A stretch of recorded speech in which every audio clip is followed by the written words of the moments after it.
Waalaikumsalam warahmatullahi wabarakatuh. Dan salam organisasi kami Damai Sejahtera Nusantara. Damai Sejahtera Nusantara. Jadi sebelumnya Pak Yusuf mohon perkenan kami memperkenalkan diri rombongan ini. Saya Sumianta sebagai pimpinan rombongan di sini, Sekretaris Daerah Provinsi Lampung Keberadaan Fajar Nusantara yang berkantor di Kimaja, Sepang, Kota Keraton, Bandar Lampung. Kemudian sahabat ini adalah sekretaris kami, bendahara kami, bendahara daerah Bung Sugeng dari Kalianda, dan saya Pring Sewu. Terus ini yang di Metro yang di Misnan, kemudian di Bung Said ini juga Metro juga. Ya, Bung Said Tangga. Terus ini Erwin ini kebetulan Lampung Selatan, dan kami rombongan ini semua adalah dalam rangka sesuai dengan yang kami ajukan, yaitu melakukan sebuah pengenalan bersilaturahmi Pak, intinya Pak. Kami sebagai bagian daripada anak bangsa ini yang satu kepedulian terhadap persoalan yang kita hadapi secara bersama-sama, ya mungkin terkait dengan pemberdayaan sumber daya masyarakat dan sebagainya ini tadi. Kami pun mungkin dalam hal ini nanti bergerak dalam bidang yang kurang lebih sosial budaya, jadi mungkin supaya kita ini kalau nggak kenal kan nggak sayang, katanya gitu pepatahnya ya Pak ya. Maka kami datang hadir di Metro ini untuk mengenalkan ini secara resmi. Dan sebelumnya kami mungkin menyampaikan sekilas tentang berdirinya Gerakan Fajar Nusantara ini Pak, kepada Pak Yusuf, supaya nanti disampaikan kepada Pak pimpinan Kepala Dinas dan para sahabat. Kami berdiri pada kongres pertama Pak, tanggal 14 Agustus 2011 Jakarta Pak, dengan 51 badan ini. Kemudian diurus akun notaris pada tanggal 1 September 2011. Kemudian lanjut kita Pak deklarasi pusat itu tanggal 21 Januari 2012. Deklarasi pusat yang kebetulan pada saat itu dihadiri 1.600 putusan dari 14 provinsi, dari 14 provinsi Pak, termasuk Lampung. Kami ngirim 32 orang satu mobil dari Lampung.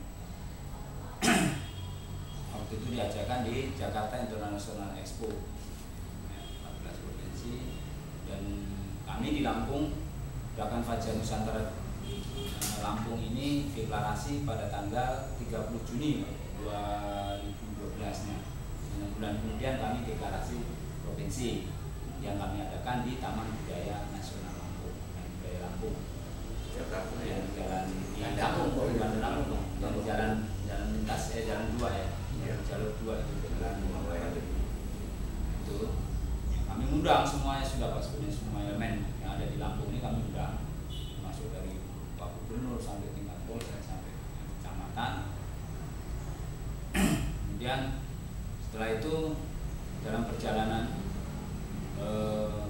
keormasan ini kami mengadakan rakernas pertama di Bali tanggalnya 18 sampai 21 Januari 2013. Ya, itu juga itu waktu itu dihadiri oleh 17 provinsi. Jadi nambah 2 provinsi. 3 provinsi. Nah, itu dilanjut pada tanggal 26 sampai 28 kami melaksanakan rakernas yang kedua di Makassar. Ya, waktu itu sudah dihadiri oleh 34 perwakilan dari seluruh provinsi yang ada di Nusantara ini, 34 provinsi. Dan dari Lampung waktu itu dikirim 5 orang untuk Makassar. Nah, di dalam perjalanan ini semuanya bahwa kami adalah ormas yang memang secara pusat juga sudah mendaftarkan diri ke Kesbangpol, dan prosesnya kemarin sebenarnya sudah selesai karena ada hal-hal yang mungkin kemarin juga sudah kita layangkan surat-suratnya itu. Kemudian secara provinsi kami sudah menyelesaikan apa yang menjadi persyaratan sebuah organisasi masyarakat yang akan berkiprah di bangsa kita ini, berupa SKT, DPD, provinsi dan sebagainya. Kemudian secara visi misi, tujuan, program dan sebagainya kemarin sudah kami kirim juga melalui profil kami yang logonya kecil. yang dan disampaikan juga dengan tabloid yang gambarnya sekjen.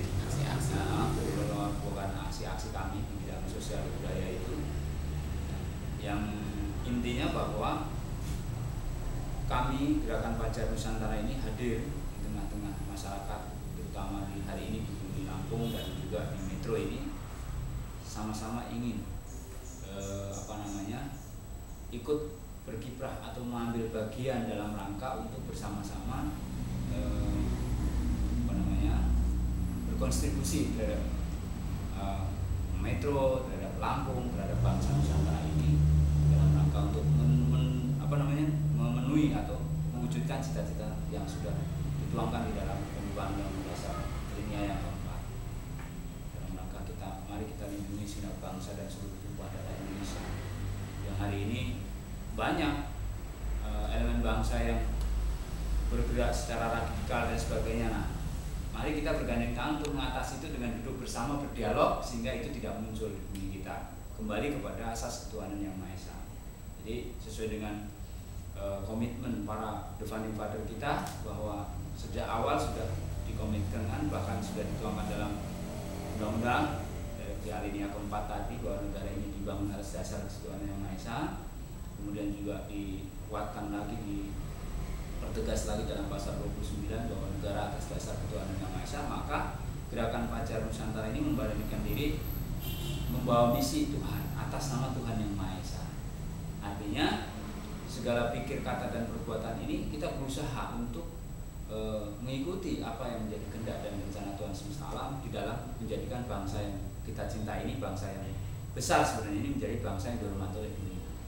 Mungkin secara teori seperti itu. Nah, aplikasinya hari ini kami diajak untuk mereinterpretasikan daripada nilai-nilai Pancasila itu, yaitu juga ada di dalam tabloid itu, halaman kedua itu di situ. Bagaimana sila ketuhanan yang Maha Esa kita interpretasikan, kemudian mari sama-sama kita internalisasikan, kita bumikan di bumi Nusantara, di bumi Lampung, di bumi Metro ini. Kemudian bagaimana kita reaktualisasikan dalam kehidupan kita bermasyarakat, berbangsa, dan bernegara. Bukan untuk pribadi, karena memang kalau kita lihat asas ketuhanan yang Maha Esa ini, kalau kita jadikan sebagai untuk pribadi nggak bisa, karena ini kan untuk bermasyarakat, berbangsa, dan bernegara gitu. Sehingga Gerakan Fajar Nusantara ini siapapun sebenarnya boleh bergabung di dalamnya, tidak terbentur atau tidak ini masalah agama, tidak terbatas masalah suku, golongan, kelompok, apapun tidak. Kita atas nama Tuhan yang Maha Esa. Sebagaimana filosofi bangsa kita, boleh tinggal di bangsa ini siapapun dia atas dasar ketuhanan yang Maha Esa. Sehingga kita bisa hidup bineka tunggal ika. Kita berprinsip bahwa perbedaan yang ada ini adalah sebuah aset bangsa yang harusnya menjadi sumber kekuatan, bukan menjadi sumber perpecahan. Sehingga kejadian-kejadian seperti sahabat-sahabat kita di Lampung Timur, di Padang Ratu dan sebagainya ini tidak terjadi lagi ya. Kalau kita memang mau duduk bersama, berdialog, menyelesaikan persoalan dengan kepala yang dingin, gitu Pak. Jangan tidak mengedepankan satu sektarian, gitu, satu golongan, satu kelompok. Bahwa bangsa ini dibangun juga bukan atas dasar sendiri, bukan dari orang Jawa saja, bukan orang Sunda saja, bukan orang Batak saja, bukan orang Lampung, tapi seluruh elemen bangsa bersama-sama menghantarkan bangsa ini menuju pintu gerbang kemerdekaan. Nah, dari filosofi itulah kami beranikan diri untuk bersama-sama dengan seluruh elemen bangsa ini. Bukan berarti kami udah paling bagus Pak, mari kita bersama-sama, mari kita menjadi komunitas teladan, artinya mencontoh atau berani ke depan untuk bersama-sama dengan elemen yang lain membangun bangsa kita dengan filosofi tadi gitu. Nah, dengan itu bagaimana praktek yang di lapangan ini kok bisa kita ini diterima oleh masyarakat? Ya kami memberikan sebuah pemahaman nilai-nilai Pancasila tadi kepada masyarakat yang sudah ketemu dengan Gerakan Fajar Nusantara ini, untuk donor darah misalkan, secara aktivitas kami ya, donor darah, kemudian aksi kebersihan lingkungan, pembuatan jalan, membantu membangun masjid, membantu memperbaiki gedung serbaguna orang Hindu kemarin ya ada. Jadi kita enggak kepada satu ini saja, dan itu kita berikan sebuah pemahaman bahwa ini semua adalah bentuk kecintaan kita kepada Tuhan yang Maha Esa untuk menjaga keutuhan bangsa, untuk menjaga keutuhan elemen bangsa yang beraneka ragam ini juga satu perintah Tuhan ini kan, atas dasar ketuhanan yang Maha Esa. Terus kemudian menjaga lingkungan kita agar tetap bersih, kemudian mendonorkan darah kita untuk berbuat baik, ini semua bahwa kita adalah dalam rangka untuk memenuhi daripada seruan Tuhan yang Maha Esa. Nah itu secara sekilas seperti itu. Nah melalui secara visi yang sudah saya katakan tadi bahwa gerakan Fajar Nusantara ini adalah ingin bersama dengan seluruh elemen bangsa untuk mewujudkan suatu kehidupan yang damai sejahtera, beradab, berkeadilan dan bermartabat. Nah, kalau sudah damai, artinya damai di sini Gavatar memaknai bahwa mari kita seluruh elemen bangsa ini tunduk patuh kepada Sang Pencipta. Apapun ajarannya, apapun agamanya, mari kita tunduk patuh kepada Sang Pencipta. Karena kita semua sudah punya keyakinan yang masing-masing. Tapi secara garis besar bahwa kalau kita maknai ketuhanan yang Maha Esa ini, mari kita seluruh elemen bangsa ini tunduk patuh kepada Tuhan yang Maha Esa, bukan kepada hawa nafsu, bukan kepada uang, bukan kepada dan lain sebagainya. Kalau kita sudah semua sepakat, kita tunduk patuh, maka damai itu, sejahtera itu adalah dua, baik sejahtera secara lahiriah maupun secara batiniah. Kalau sudah begitu, lahirlah generasi bangsa, pemimpin bangsa yang beradab, terus berkeadilan, dan kita punya martabat dan dihormati oleh bangsa-bangsa di dunia. Nah, ini hanya bisa dilaksanakan atau ini hanya bisa tercapai manakala kita atas nama Tuhan yang Maha Esa, manakala kita hanya jadikan Dia sebagai satu-satunya pelindung, satu-satunya pelindung. Makanya di bawah naungan Tuhan yang Maha Esa. Jadi Gavatar ini ingin mewujudkan suatu tata kehidupan masyarakat, bangsa dan negara yang damai sejahtera, beradab, berkeadilan dan bermartabat ini tidak menjadikan siapapun menjadi pelindung, tetapi Tuhan yang Maha Esa sebagai pelindung. Dengan melalui penyatuan nilai-nilai luhur bangsa, artinya kita melihat kearifan lokal. Setiap daerah itu punya potensi, punya kearifan lokal, punya budaya dan lain sebagainya. Gak bisa ditentang secara serta-merta. Orang punya budaya, punya apa, kita adopsi, kita buat memajukan daerah itu. Makanya penyatuan nilai-nilai luhur budaya bangsa, peningkatan kualitas ilmu dan intelektualitas, makanya kader bangsa ini harus kita didik juga. Dari sejak dalam di rumah sampai kepada dia menjadi generasi yang ke depan. Kemudian dengan pemahaman dan pengamalan nilai-nilai yang besar agar menjadi rahmat bagi semesta alam. Itu sebenarnya visi kami. Nah, ini bisa terwujud kalau kita memperkuat solidaritas, persatuan, kesatuan, kebersamaan dengan sesama elemen bangsa yang punya kepedulian yang sama terhadap bangsa kita ini. Kalau bukan pada satu kelompok, kalau berdasar kepada satu kelompok nanti jatuhnya perpecahan lagi, Pak. Kita akhirnya saling menjatuhkan. Makanya kalau ada hal-hal yang mungkin hari ini dinilai kurang pas dan sebagainya, mari kita duduk bareng. Seperti hari ini kami terus terang saja, karena kami mungkin baru kali ini juga silaturahmi ke dinas sosial hari ini, dan kami ormas yang terus terang aja kami sampaikan kepada Bapak sebagai kepala bidang di sini yang tuai tentang pemberdayaan masyarakat. Kami juga ingin memberdayakan masyarakat. Dengan apa? Ya dengan berbagai keterampilan, dengan berbagai potensi yang ada.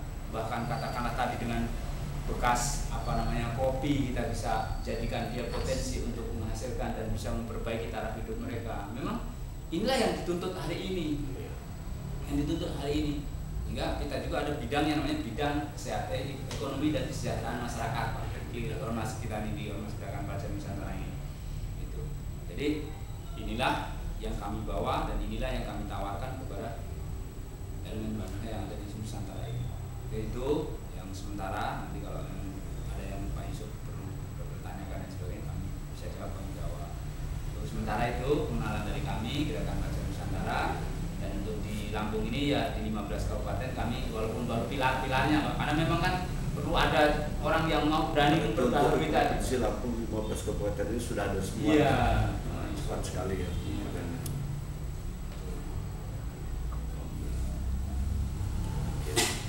Mungkin dari saya, kalau yang ada tambahan dari sahabat Indonesia, silakan sebelum Pak Yusuf bertanya. Ya, mungkin kami ingin menambahkan, Pak. Silakan aja, santai ya begitu.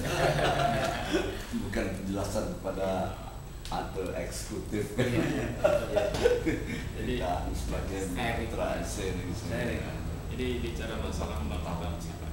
Bicara masalah bangsa, kami dari Kalimantan pun salah satunya adalah boleh dikatakan sebuah pergerakan ideologi, pergerakan moral. Jadi bagaimana cara kita lihat dasarnya dulu Pak. Jadi dari bawah.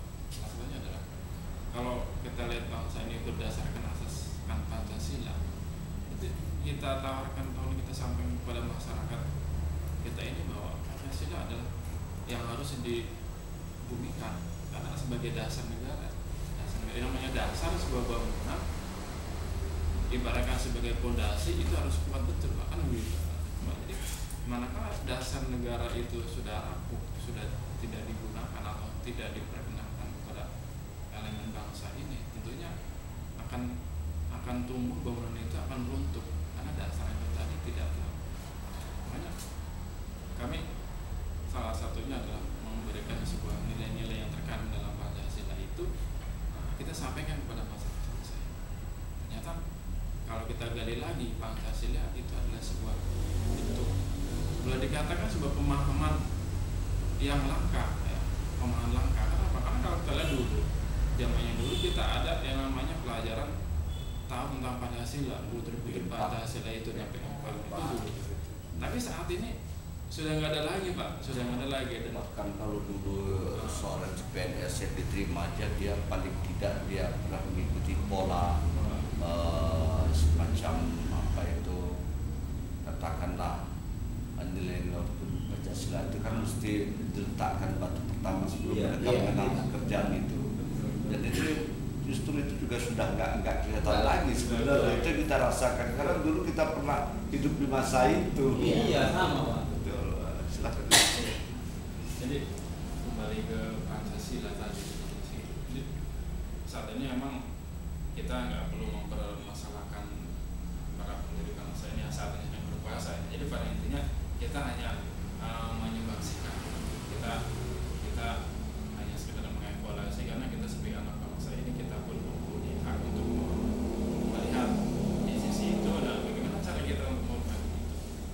Kita di sini dalam Pancasila itu kita sampaikan bahwa ketuhanan yang maha esa adalah suatu bentuk dasar, bentuk moral bangsa ini harus ada di seluruh elemen bangsa ini. Berketuhanan yang maha esa seperti contoh begitu. Kita hidup di bumi Tuhan, kita diberikan rezeki oleh Tuhan.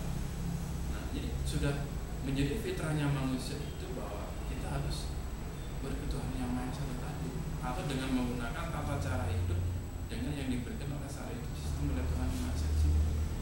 Seperti contoh pada saat ini kita melihat, kalau kita melihat agama mereka dengan mengucapkan Allah, kemudian ada juga yang mengucapkan Allah bagi orang Kristen mungkin, kemudian ada juga yang mengucapkan Sang Yang Berfirman bagi orang-orang yang Jawa mungkin. Kemudian ada lagi suku-suku yang dia berbicara masalah Tuhan itu dengan bahasa yang beda. Nah di sini makanya kita rangkul jadi satu. Kenapa ada berketuhanan yang maha esa? Ternyata dengan bahasa itu ya, dengan bahasa itu yang selama ini menurut mereka itu ucapan terhadap Tuhan yang maha esa, mereka ternyata sampai saat ini bahkan jadi permasalahan bangsa ini hanya gara-gara bahasa itu. Namanya ada istilah ketuhanan yang maha esa. Kita hanya Tuhan pada Tuhan yang satu, itu Tuhan yang maha esa. Dengan kembali kepada itu semua bahwa nggak ada sistem perbedaan sebetulnya, nggak ada sistem perbedaan karena di sini juga kapal juga tidak memilah-milah suatu bentuk agama dan sebagainya. Itu adalah satu. Makanya ada istilah ketuhanan yang maha esa, bertuhan pada Tuhan yang satu, yaitu Tuhan yang maha esa. Nah, bicara masalah Tuhan yang maha esa, kemudian ada istilah kemanusiaan yang ada di peradaban kan. Nah jadi manakala kita tahu tentang visi misi ataupun nilai-nilai yang terkandung dalam Pancasila itu, kita aplikasikan dalam sesama manusia itu sendiri. Jadi manakala kita tahu makna yang terkandung dalam ketuhanan yang maha esa, cara aplikasinya itu adalah terhadap manusia itu sendiri. Kemudian sampai dengan nilai-nilai yang terkandung Pancasila sampai dengan sila yang kelima, dan itu memang sudah ada dalam tablet itu Pak, dalam tablet ada semua di situ. Jadi pada intinya kembali di sini bahwa Pancasila akan kita bumikan lagi Pak, sebagaimana ada istilah Pancasila sakti. Bagaimana sih agar Pancasila sakti itu menjadi sakti kan gitu. manakala Pancasila Sakti itu bisa tumbuh di elemen bangsa ini, ya mungkin kehidupan yang damai sejahtera itu akan bisa terwujud. Karena yang Pancasila sekarang itu sudah tenggelam di bawah, di bawah itu. Nah, kami berusaha untuk mengangkat kembali dari nilai-nilai terkini. Mungkin itu Pak sekilas ya, sekilas tentang Pancasila. Kalau kita jawaban Pancasila panjang sekali Pak, panjang sekali. Mungkin ini bagian tambah.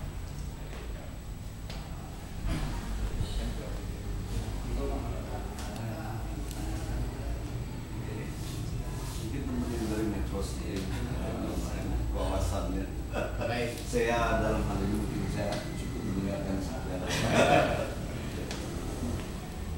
Awal kami akan menceritakan pribadi kami dulu. Awal kami yang bergabung dengan Gavatar ini ada penyampaian pertama dikasih sosialisasi tentang fenomena manusia saat ini, alam pun dengan kejadian-kejadian begitu banyaknya anarkisme, ya kan, begitu banyaknya terorisme, individualisme, anak muda yang terjebak dengan narkoba, gitu. Itu jadi hal pemikiran kami. Pemikiran kami di situ kok antar suku saling tawuran, antar remaja juga yang tawuran, itu jadi hal pemikiran. Kenapa bisa jadi seperti ini? Pasti munculnya ini kan karena udah besar. Pasti ada hal-hal kecil yang awalnya itu terabaikan. Gitu. Awal kami, oh iya, dari Ada masalahnya. maaf Pak ya.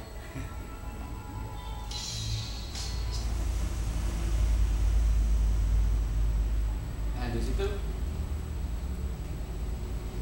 dari penyampaian dari para sahabat kami yang ada di Gavatar ini, awalnya kita harus benahi dulu hal-hal yang mendasar. Benahi dulu hal-hal yang mendasar. Apa hal-hal yang mendasar itu? Hal-hal yang mendasar itu disampaikan pada para sahabat kami adalah, ya kita hidup di Nusantara ini dasarnya adalah Pancasila. Ternyata dari situ kita kalau mau kembali kepada Pancasila, maka bangsa ini akan mencapai sebuah kehidupan yang damai dan sejahtera. Kembali hal yang mendasar ya dari sila pertama dulu penjelasannya. Itu awal kami ikut bergabung di sini. Kami dijelaskan tentang ketuhanan yang Maha Esa. Gitu.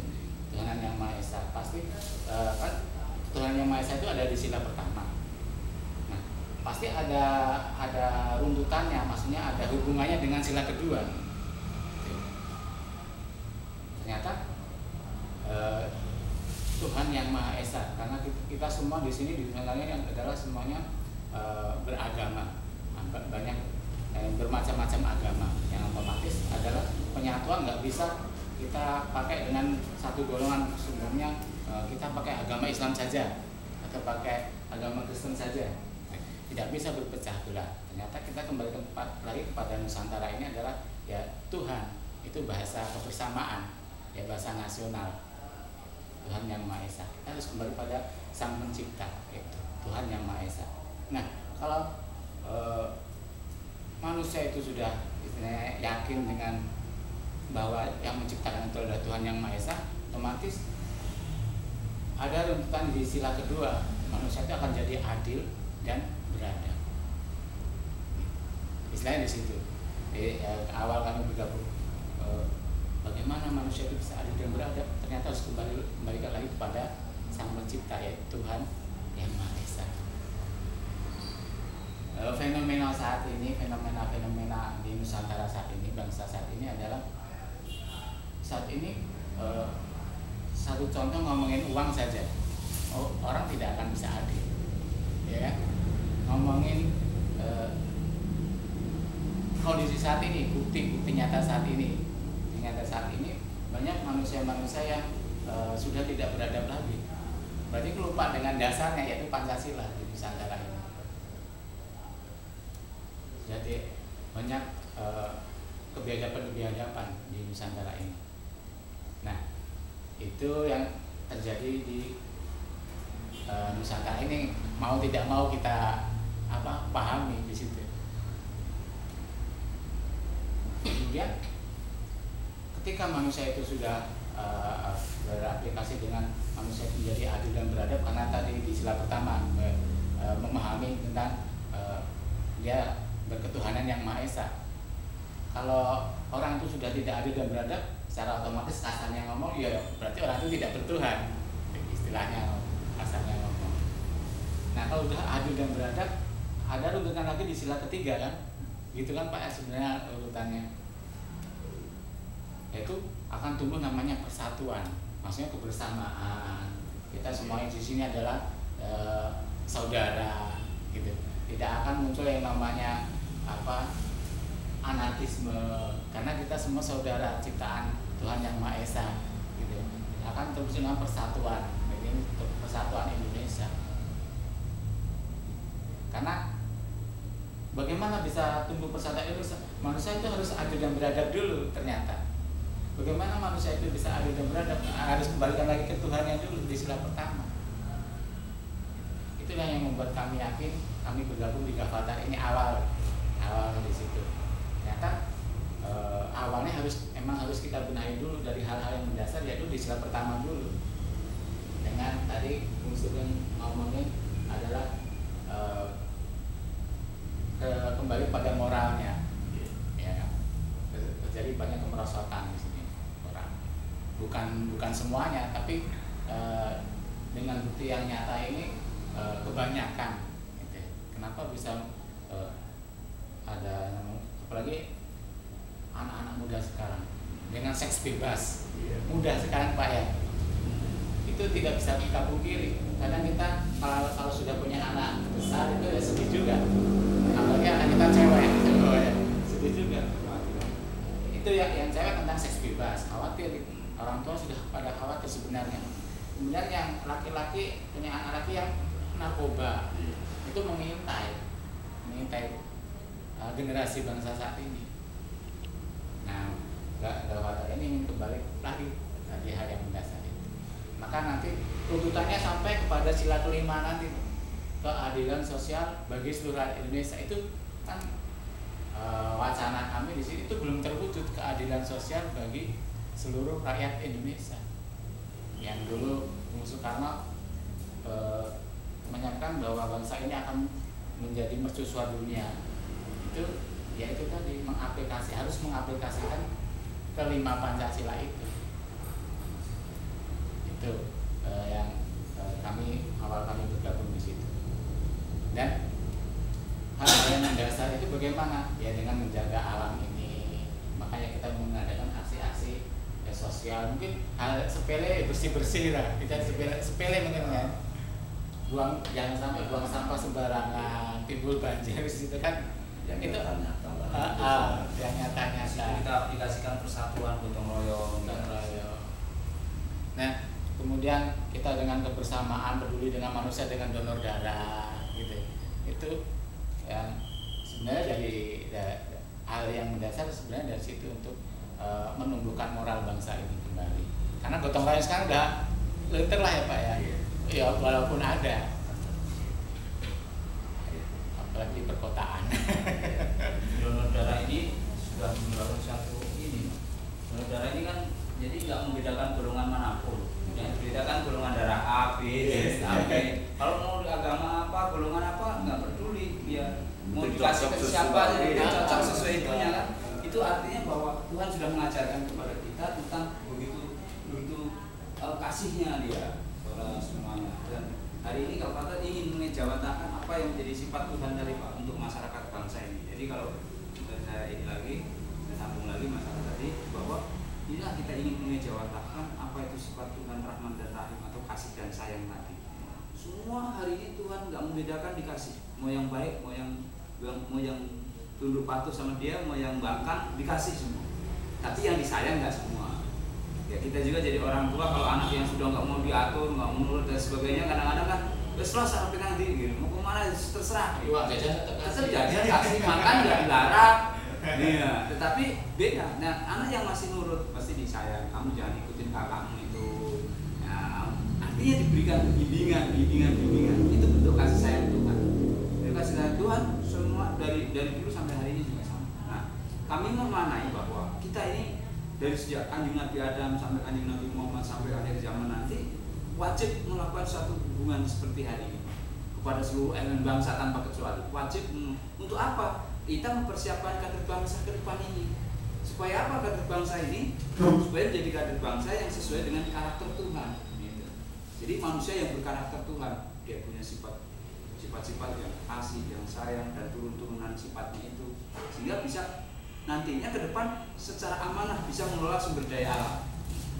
Jadi kita melakukan hubungan sesama manusia ini adalah dalam rangka untuk mempersiapkan sumber daya manusianya, sumber daya manusia ini yang nantinya akan mengelola sumber daya alam.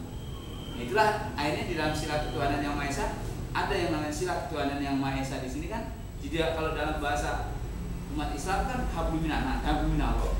Di dalam rangka untuk mengelola sumber daya alam nantilah muncul habluminanas. Jadi habluminanas dan habluminallah ini nanti jadi sebuah yang dilakukan oleh semua para utusan Tuhan itu. Kalau kita mau kaji lebih dalam lagi sana tentang peradaban manusia ini. Nah, sehingga sila ketuhanan yang Maha Esa ini juga Pak Karno pernah berpidato, yang saya pernah dengar kutipan pidato beliau sebelum ada konferensi Asia Afrika yang gagal.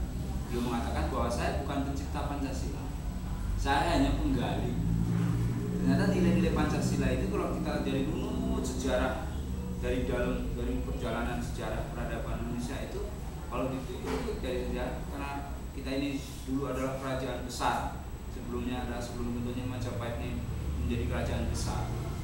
Itu nilai-nilai itu dari Kanjeng Nabi Ibrahim.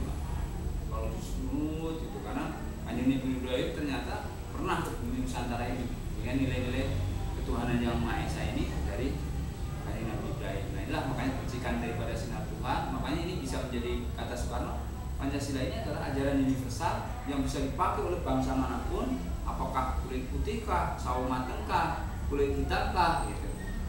Dia bilang pernah seperti itu. Nah, kita hanya melihat seperti itu, kemudian kita melihat berbagai filosofi dan juga kita beberapa hal yang memang hari ini mendukung bahwa kondisi hari ini memang kita harus berbuat demikian.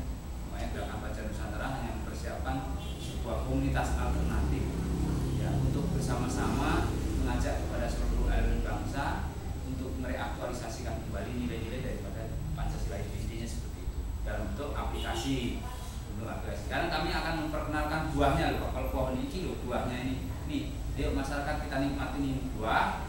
Pohonnya nanti dia tahu, akarnya dia nggak ada masalah. Jadi pohon kita hari ini bukan artinya kalau berbicara konsep mungkin udah banyak konsep. Tapi kita hari ini banggalah hari kepada masyarakat memperkenalkan buahnya. Sebagaimana yang kami tulis di dalam tablet itu adalah buah daripada yang kita sajikan, kita sebagai masyarakat. Ya, kita gotong royong, kita membangun bantu buka lahan untuk jalan, bikin sorong, bikin bangunan serbaguna, membangun ini, bantu ini dengan gerakan koin nasional yang 500 perak sehari atau 500 kalau belanja ada kembalian 500.000 kita masukkan kotak kemudian kita kumpulkan. Ternyata ini bisa untuk diajak membangun masyarakat, memberdayakan masyarakat tadi. Kami kalau dana memang kalau mungkin sebagian yang ada yang perlu kami informasikan juga kepada Pak Yusuf bahwa sumber dana kami dari Gerakan Baca Nusantara dari dana pendukung, dari iuran pendukung dari kami sendiri, dari kami tadi jadi anggota, nggak ada suplai dari mana gitu ya, murni dari anggota Pak, karena kami ingin mandiri Pak, jadi ormas yang mandiri. Bahkan kami datang ke Kes Bangpol pertama kali kepada Pak Pajar waktu masuk Pak Pajar provinsi, Pak kami mau menjadi ormas yang mandiri, jangan khawatir Pak. Kalau bisa kami mau bantu masyarakat ini bangun masjid, oh bisa ngasih 30 sak semen, ya alhamdulillah gitu kan, kita bantu misalnya. Dengan gerakan koin nasional tadi, sentral ke pusat, dari pusat kita juga bahwa DPD Lampung akan mengadakan bakti sosial di Desa Padang Cermin, ngecor dak masjid misalkan kita bantu tenaga 50 orang, kita bantu semen, kita antarkan semen bukan uang Pak, biar nggak terjadi apa-apa langsung kita bertanggungjawabkan. Itu antara lain hal seperti kasus-kasus di Bapak itu semua yang ada di Nusantara ini semua begitu, dibantu oleh dinas, misalnya ada dinas kesehatan atau dinas kebersihan bantu. Apakah itu kalau misalnya dalam bentuk uang, kita mengharapkan dalam bentuk alat kebersihan, ya langsung kita bertanggungjawabkan, baik pertanggungjawaban kepada dinas yang membantu maupun kepada pimpinan yang di pusat. Kami gitu Pak, karena kami akan membuat suatu manajemen keuangan yang transparan juga, baik kepada pimpinan, kepada masyarakat maupun kepada seluruh anggota, karena memang dana dari anggota. Ini bendaharanya agak rumit Pak memang. Tiap hari jadi uang yang ini dari dana pendukung dan itu. Jadi itulah sumber pendanaan kami di Gerakan Baca Nusantara ini yang memang sangat sensitif kadang-kadang kalau nggak diceritakan, kalau nggak dijelaskan ini siapa yang mendanai ini kapan gitu Pak. Nah kalau masalah semangat ini Pak, kami pertama kali bergabung saja sudah berjanji Pak. Karena salah satu yang bisa tadi kan paling enggak tadi itu sumber dana. Iya. Manakala sekecil apapun lembaga itu, organisasi apa itu pasti itu terbentuk itu pasti dia akan memerlukan dana. Betul Pak. Karena hidup ini kan harus ada darah. Kalau nggak ada darah, dana itu adalah darahnya Pak. Itu kan simbol dari Tuhan Pak ya. Ya enggak Pak? Kalau darah kita kurang, kalau darah kita kurang lemes Pak. Kalau terlalu lebih juga nggak bagus. Kalau tersumbat juga nggak bagus Pak. Jadi akhirnya dia sebagai darah nggak boleh tersumbat. Kalau tersumbat darah itu nggak mengalir, wah masalah itu Pak. Ya gitu. Jadi filosofi itu kita pelajari Pak semuanya. Jadi untuk keberlangsungan sebuah organisasi yang organisasi ini sedapat mungkin bisa berintegrasi dengan negara, dengan pemerintah, dengan elemen bangsa yang ada, sehingga kita bisa sama-sama membangun bangsa ini jauh dari anarkisme, jauh dari terorisme, sehingga kita ini benar-benar jadi bangsa yang ramah, yang santun, yang terpelihara, hidup di atas kebinekaan, tapi kita damai sejahtera gitu. Itu harapan yang selama ini kita harapkan bersama-sama. Dan menurut pemahaman Gerakan Baca Nusantara hari hanya bisa Pak, diwujudkan yang namanya keadilan sosial bagi seluruh rakyat Indonesia ini. Semua elemen bangsa harus kembali kepada asas ketuhanan yang Maha Esa. Harus tunduk patuh dulu pada aturan main Tuhan gitu. Karena memang dialah yang menciptakan kita semuanya tanpa membedakan mau dari apapun kita. Ya, sehingga kita semua mengikuti rambu-rambu itu. Saya pikir di dalam sila-sila itu sudah jelas ininya penjabarannya, sehingga kita bisa jadikan pedoman bagi seluruh elemen bangsa ini. Apapun dia, walaupun ada beberapa yang mungkin belum bisa terima sepenuhnya, nah itulah tugas dan tanggung jawab kita sebagai elemen bangsa, karena ini adalah salah satu bagian daripada untuk melindungi segenap bangsa dan seluruh warga Indonesia. Dan kalau kita mudah mampu melindungi secara ideologi, nah, karena kalau ideologinya kita belum bisa terlindung sebagai dasar daripada negara tadi, ketuhanan yang Maha Esa, ya sudah terjadi perpecahan. Makanya yang paling fondasi tadi, kalau ibaratnya ini kita sebuah bangunan rumah, Pancasila terutama adalah asas ketuhanan yang Maha Esa adalah fondasi, kemudian undang-undang pilar-pilar ini jadi dindingnya, kemudian undang-undang sebagai atapnya, kita Bhinneka Tunggal Ika yang di dalamnya. Nah ini sudah satu kesatuan yang luar biasa. Ini yang yang memang dipahami di Gerakan Baca Nusantara ini.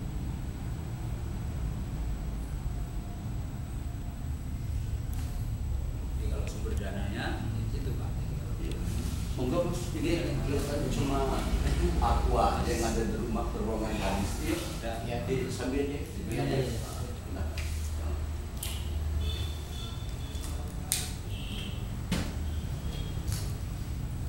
Pak Ketua tadi acara di mana?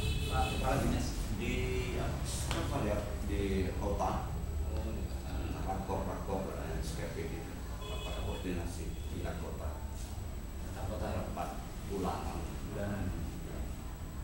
pating, tingkat kepala dinas.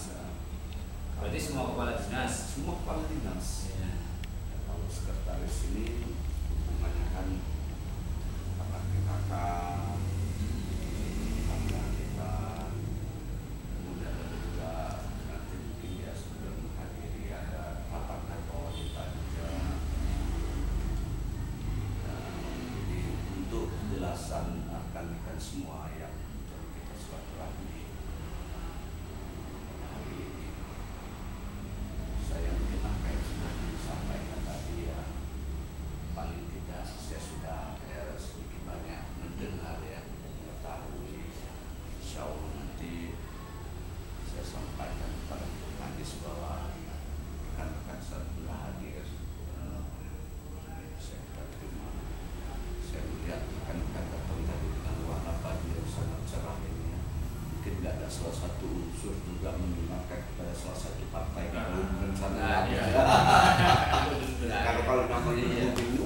lama benar kenal orang, baru sudah mulai berunding gitu. Tapi untung itu kan nggak ciptakan kotak-kotak, malah saya kira tadi wajib dengan kotak-kotak dari Pak Presiden yang baru. Saya bangga dengan semua yang apa yang sudah diceritakan dari namanya. Tapi ada satu hal yang kadang-kadang politik saya kenapa? Saya juga kalau boleh saya bercerita, saya asli penduduk metro ini. Saya tidak mengatakan bahasa orang pribumi. Paling tidak saya lahir di metro, besar di metro, dan saya ingin kota metro suasananya sejuk, nyaman dan bisa dibuktikan teman kita di metro. Alhamdulillah ya, kalau untuk soal kursus soal tinggi mah ya, sampai terjadi yang buat kita bangga. Salah satu lagi yang kita bangga dan perlu jaga, mungkin ini salah satu itu turut mendukung bahwa visi kita menentukan dengan visi pendidikan kita ya. Kota pendidikan yang menunjukkan dengan masyarakat yang sejahtera itu mungkin bisa membantu hal seperti itu. Nah, untuk sektor kami sendiri perlu saya informasikan bahwa Dinas Sosial dan Pemberdayaan Masyarakat ini memang terdiri 4 bidang. Bidang pemberdayaan masyarakat saya, bidang sosial ada sendiri, dan bidang tenaga kerjaan itu ada 2 bidang sebenarnya. Sehingga kalau di kementerian itu ada 3 kementerian ya.